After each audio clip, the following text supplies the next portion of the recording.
Wari uzi ko hari igihugu kiri hano iwacu muri Afurika kirimo kirizihiza umwaka w'ibihumbi bibiri na cumi n'umunani, mu gihe isi yose irimo yizihiza umwaka w'ibihumbi bibiri na makumyabiri na gatandatu.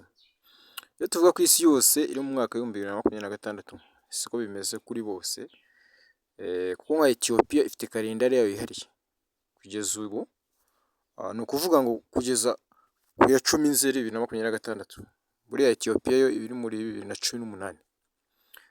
Ku ya cumi n'imwe Nzeri umwaka mushya wayo utangira, bahita binjira mu mwaka w'ibihumbi bibiri na cumi n'icyenda.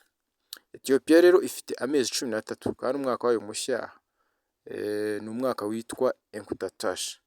Rero kora subscribe kuri Sobanukirwa 5 TV, wige ibintu bitangaje isi yaguhishe.